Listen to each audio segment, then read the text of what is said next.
या निवडणुकीत मतदान कोणाला? माझं मत तर भाजपलाच. अच्छा, आणि मुद्दा? मुद्दा अर्थातच देशप्रेम. अरे वा, हे फारच वेगळं काहीतरी सांगताय तुम्ही. आतापर्यंत भेटलेले सगळे हायवे, आरक्षण, FDI किंवा योजना वगैरे या विषयांवरच बोललेत. आजपर्यंत त्यांनी त्यांच्या घरातल्या कोणाला अतिरेकी हल्ल्यात गमावलं नसेल ना. देव करो आणि असं कधी न हो. प्रत्येक घरात हक्काची एक अशी रूम असते, तिथे कोणाचं तरी अस्तित्व भरलेलं असतं. आजी, बाबा, भाऊ. घराच्या त्या कोपऱ्यात त्यांना दुसरं कोणी कल्पनेतही येत नाही. पण एक दिवस अचानक तो कोपरा रिकामा होतो आणि त्याचं रिते पण सलत राहतं डोळ्यात.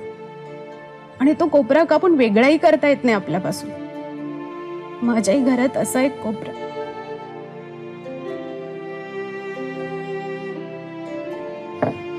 माझा वाढदिवस होता. त्या दिवशी अगदी सकाळी सकाळी पप्पांनी भिंतीवर हॅपी बर्थडे अनुजा असं बॅनर लावलं होतं. म्हणाले होते संध्याकाळी मैत्रिणींना बोलव, आपण तुझा 18वा वाढदिवस दणक्यात साजरा करू. पण ते ड्युटीवर गेले, ते गेलेच, कधीच परतले नाही. 26 नोव्हेंबर माझा वाढदिवस.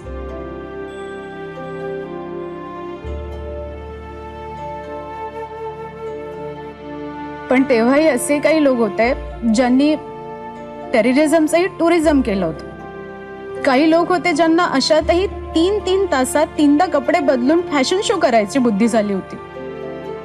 काही लोकांना हा हल्ला तर म्हणजे बडे बडे शहरों में होने वाली छोटी छोटी बातें वाटत होता.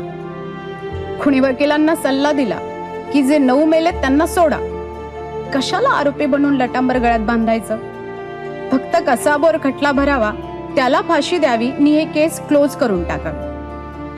पण एक मुलगी पप्पांच्या आठवणी कशा क्लोज करणार? आठवणींची फाईल अशी क्लोज होते का?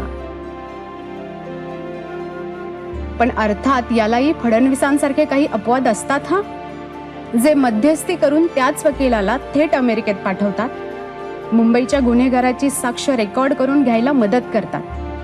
त्या साक्षीमुळे पाकिस्तानाच्या दहशतवादी चेहऱ्यावरचा बुरखा भारत जगासमोर फाडू शकला. माझे पप्पा तर परत येणार नाहीत, पण त्यांच्यासाठी अमेरिकेतून न्याय खेचून आणणारे माझे देवेंद्र दादा परत येतील.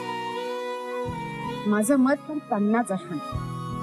माझं मत देशभक्तीला.